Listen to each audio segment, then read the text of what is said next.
सुप्रभात बच्चों, मैं अर्जुन तोंदवाल आपका हिंदी अध्यापक आप सभी का हार्दिक स्वागत करता हूं। हम अध्ययन कर रहे थे हिंदी के बारे में और हिंदी में आज का जो हमारा बिंदु होगा वो होगा कक्षा 10 से संबंधित। कक्षा 10 की पुस्तक क्षितिज और क्षितिज का पाठ है हमारे सामने देव। देव का जो पाठ है उसमें देव ने कृष्ण से संबंधित कुछ पद्यांश दिए हुए हैं। उन्हीं पद्यांशों का आज हम अर्थ और भावार्थ समझेंगे। आज की क्लास हमारी श्री कृष्ण से संबंधित होगी और श्री कृष्ण के बारे में देव की क्या विचारधारा है उसके बारे में हम अध्ययन करेंगे। पहला जो हमारा पद्यांश है उसको पढ़ते हैं। पायनि निपुर मंजु बजे कटिकिंकणी में धुनकी मधुराई, सांवरे अंग लसे पटपीत, हिय हुल से बनमाल सुहाई, माथे किरीट बड़े दृग चंचल, मंद हसी मुख चंद जुनाही, जे जग मंदिर दीपक सुंदर, श्री ब्रज दूल्ह देव सहाय। यहां से लेकर यहां तक पहला पद्यांश देव का समाप्त होता है। इस पद्यांश को पढ़ने के बाद हमें देखना होता है कि देव ने इसमें किसका वर्णन किया गया, अर्थात इस पद्यांश का प्रसंग क्या है। तो मैं आपको बता दूं कि यहाँ पे लिखा हुआ है, श्री कृष्ण के दूल्हे के भांति सजे धजे रूप का शब्द चित्र प्रस्तुत किया गया है। श्री कृष्ण बाल्य अवस्था में सजे धजे रहते हैं। उनको क्या पहनाया जाता है, किस तरह का उनका रूप होता है, किस तरह का वह सौंदर्य होता है, उसका सजा धजा जो वर्णन है वह यहाँ पर कवि देव ने किया है। ठीक है, तो इसमें क्या हो जाएगा, इसका प्रसंग क्या हो जाएगा, प्रस्तुत पद्यांश में कृष्ण के दूल्हे के भांति सजे धजे रूप का शब्द चित्र यहाँ देव ने प्रस्तुत किया है। अब हम आगे चलते हैं। पायनि नुपुर मंजू बजे। पायनि का मतलब होता है पैर में। पायनि का मतलब क्या होता है, पैर में। नुपुर का मतलब होता है पायल। मंजू का मतलब होता है सुंदर। मंजू का मतलब क्या होता है, सुंदर। और बजे का मतलब होता है बजना। श्री कृष्ण के बारे में देव देखकर क्या कहते हैं, श्री कृष्ण के पैरों में सुंदर पायल बसती हुई, या श्री कृष्ण के पैरों में पायल बसती हुई बड़ी सुंदर लग रही है। कटी किंकणी में धुन की मधुराई। कटी का मतलब होता है कमर, किंकणी का मतलब होता है करधनी या कणकती, धुनी मतलब धुन, मधुराई मतलब मीठी। और श्री कृष्ण ने अपनी कमर पे जो कणकती बांध रखी है, करधनी बांध रखी है, तो श्री कृष्ण जब चलते हैं तो उसके घुंघरू की जो मधुरता है, घुंघरू की जो आवाज है वह बड़ी मधुर लग रही है। श्री कृष्ण के पैरों में पायल सुंदर लग रही है, सुंदर बज रही है। और श्री कृष्ण ने अपनी कमर में करधनी आकार की एक या करधनी पहन रखी है जिसकी धुन बड़ी मधुर लग रही है। सांवरे अंग लसे पटपीत। सांवरे मतलब सांवले, अंग मतलब अंग पर, लसे, लसे का मतलब शोभित होना, पटपीत, पटपीत का मतलब होता है पीले वस्त्र, पीले वस्त्र। ठीक है, श्री कृष्ण के जो अंग हैं उन पर जो पीले वस्त्र हैं, या श्री कृष्ण ने सांवले शरीर पर पीले वस्त्र पहन रखे हैं जो बड़े ही शोभायमान हैं। ये हुल से बनमाल सुहाई। ये हुल से, ये का हुलसे का मतलब, ये मतलब हृदय पर, हुलसे का मतलब सुशोभित, वनमाल सुहाई, सुहाई मतलब शोभा देना। और श्री कृष्ण ने अपने गले में वनमाला पहन रखी है। क्या पहन रखी है, वनमाला पहन रखी है जो कि बड़ी ही सुंदर लग रही है। माथे किरीट, माथे मतलब मस्तक पर, किरीट मतलब मुकुट। श्री कृष्ण ने अपने माथे पर मुकुट धारण कर रखा है। बड़े द्रग चंचल, और उनके जो बड़े बड़े द्रग, द्रग का मतलब होता है नेत्र और चंचल का मतलब होता है चंचलता युक्त, उनके जो बड़े बड़े नेत्र हैं वह बड़े चंचल लग रहे हैं। मंद हंसी, मंद मतलब कम, हंसी मतलब हंसी, मुख मतलब मुख, चंद मतलब चंद्रमा, और जुनाई का मतलब लिख लो यहां पर चांदनी। जुनाई का मतलब चांदनी। उनके चेहरे की जो मंद मुस्कान है वह किसके समान लग रही है, चंद्रमा की चांदनी के समान लग रही है। जे जग मंदिर दीपक सुंदर। जे जिस तरह से जग मंदिर, जग का मतलब संसार, जग मंदिर मतलब मंदिर, दीपक मतलब दीपक, सुंदर मतलब सुंदर। जिस तरह से एक मंदिर में कोई दीपक जलाया जाता है और वह दीपक पूरे संसार को या पूरे आसपास के वातावरण को शोभायमान अपने उजाले से परिपूर्ण कर देता है, उसी तरह से श्री कृष्ण भी अपने विचारों से, अपने वेशभूषा से सभी का मन पवित्र कर देते हैं। और ऐसे कृष्ण श्री ब्रज दूल्हा है, देव सहाय, श्री ब्रज दूल्हा, ब्रज का दूल्हा कौन? श्री कृष्ण। देव मतलब देव कवि, सहाय, सहाय का मतलब होता है सहायक। ऐसे श्री कृष्ण कवि देव के क्या है? सहायक है, उनकी सहायता करने वाले हैं। ठीक है, पहला पद्यांश अपना यहाँ पे समाप्त होता है। अगला देखते हैं। धार में धाय दसी निर्धार हुए, जाय पसी उकसीन अबेरी, री अंगराय गिरी गहरी गए, फेर फिरे ओ घिरी न गिरी। देव कछु अपनो बसना, रस लालच लाल चिते भई चेरी, बेगी ही बूढ़ी गई पखियां, अखियां मधु की मखियां बही मेरी। यहां तक है। इसमें क्या बताया गया है कि कृष्ण के प्रेम में डूबी गोपी का मधुमक्खी के रूप में वर्णन किया है।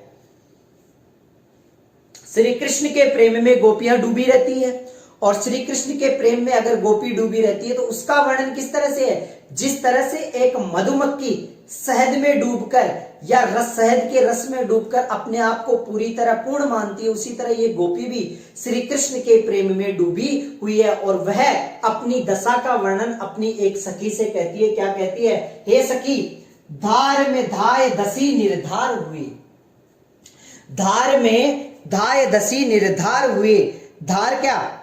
कवि द्वारा श्री कृष्ण के प्रेम में डूबी गोपी की जो आंखें हैं उनका वर्णन करते हुए कह रहा है कि गोपियों की आंखें डूबी है श्री कृष्ण के प्रेम में। धार, कौन सी धार? धारा में। धाय मतलब घुसकर, दसी मतलब पस चुकी है, निर्धार हुए बिना आधार के होकर, जाय पसी जाकर पस चुकी है, उकसी, उकसी का मतलब होता है निकालना, निकालना, न मतलब नहीं। अबेरी, अबेरी का मतलब निकली, अबेरी का मतलब क्या होगा? निकली। तो यहां पर पूरी पंक्ति का क्या अर्थ होगा कि कृष्ण के प्रेम की धारा में शीघ्रता से जाकर फंस चुकी है बिना आधार के।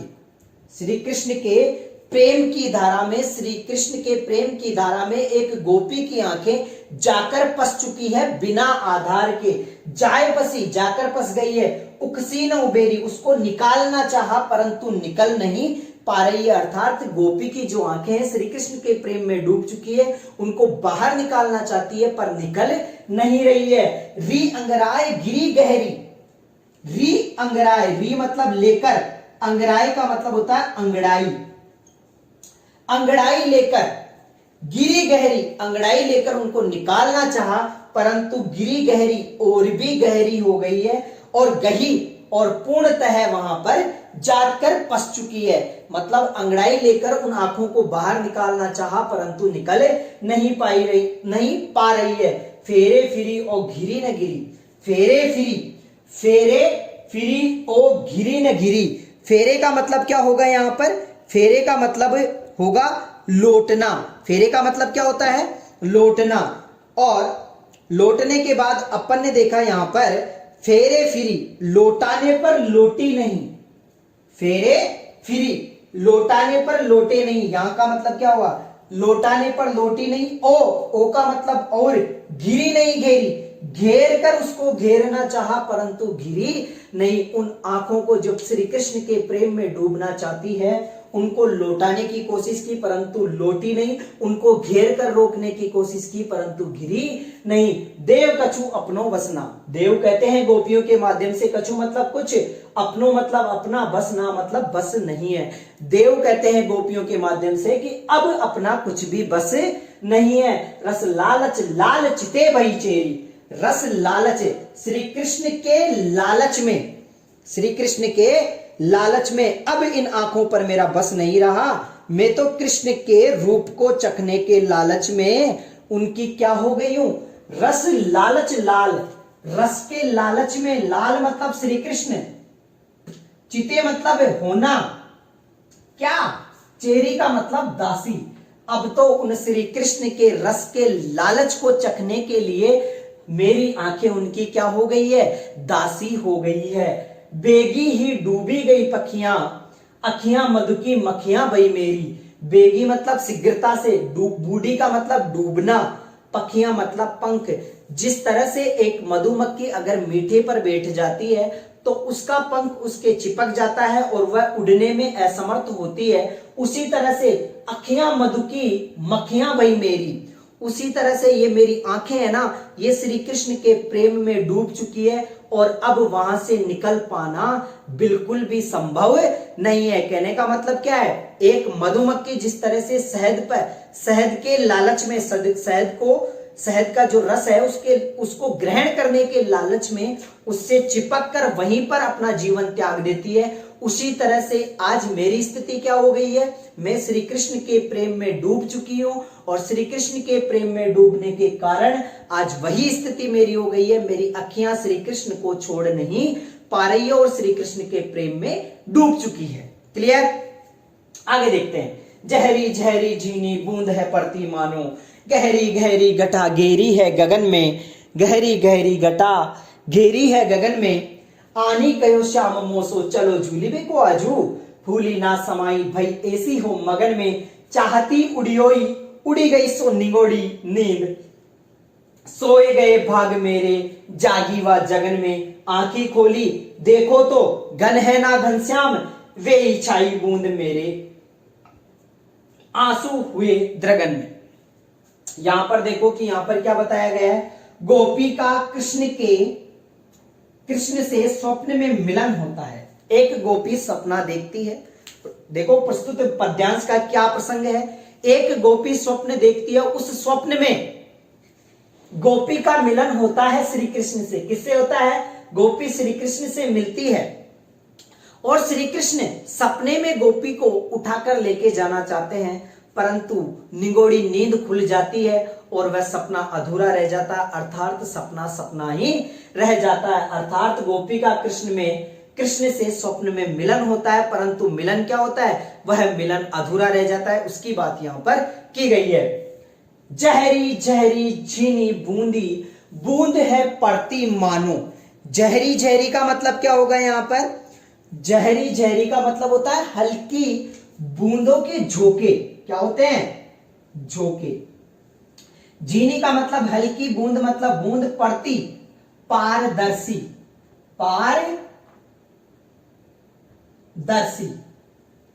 देखो पारदर्शी क्या होता है, पारदर्शी बूंदे वह होती है जिनको हम अगर सामने बूंदे हो तो सामने वाले को हम देख सकते हैं। तो कवि सपने में सखी क्या देख रही है, एक गोपी सपने में क्या देख रही है कि सपने में बारिश हो रही है और वह बारिश बिल्कुल बारीक बूंदों के साथ हो रही है और बारीक बूंदे हो रही है, उनके झोंके उसके शरीर को, बदन को छू रहे हैं, एकदम पारदर्शी बरसात हो रही है। गहरी गहरी घनघोर घटा घेरी है गगन में, गहरी गहरी घटा घनघोर घेरी है गगन में। गगन का मतलब होता है आसमान में।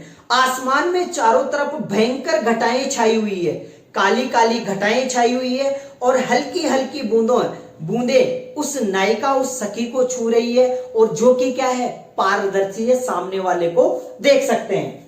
उस समय बारिश हो रही है, उस समय क्या होता है, श्री कृष्ण उस गोपी के पास आते हैं। आनी कयो श्याम मोसू, उस समय आनी मतलब आने को, कयो मतलब कहते हैं, श्याम मतलब श्री कृष्ण, मोसू मतलब मुझसे। उस समय श्री कृष्ण आते हैं और मुझसे कहते हैं कि चल रही है क्या, चलो झूलिबे को आजू। चलो, झूलिबे मतलब झूला खाने, आजू मतलब आज तुम झूला खाने मेरे साथ चल रही हो क्या। देखो मौसम भी अच्छा है, हल्की हल्की बूंदे आ रही है और जो कि क्या है, पारदर्शी है, चारों तरफ घनघोर घटाएं छाई हुई है। उस समय श्री कृष्ण आकर गोपी को क्या कहते हैं, आज झूलने को चल रहे हो क्या। इस बात को सुनकर गोपी फूली ना समाना अत्यधिक मात्रा में प्रसन्न हो जाती है। भाई ऐसी हो मगन में, और उस बात को सुनकर वह पूरी तरह मगन हो जाती है, बड़ी प्रसन्न होती है। चाहती उठियोई, चाहती मतलब चाहना, उठियोई का मतलब होता है उठना।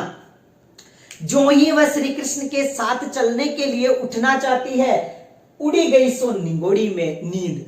उसी समय उसकी जो निगोड़ी नींद है वह क्या हो जाती है, उड़ जाती है, अर्थात उसकी आंखें खुल जाती है। जो नींद में वह सपना देख रही थी कि श्री कृष्ण के साथ जाना है, उतने में ही क्या होता है, आंख खुल जाती है। आपने भी देखा होगा कि हमारे साथ बहुत बार हुआ है कि हमारे पास बहुत सारे पैसे हैं, जो ही उन पैसों को हम इकट्ठा करते हैं और हमारी नींद खुल जाती है। उसी तरह से गोपियों के साथ भी क्या हुआ, श्री कृष्ण के साथ जाना चाहती है और उसकी निगोड़ी नींद खुल जाती है। और वह क्या सोचती है नींद खुलते ही, सोए गए भाग मेरे जागी वा जगन में।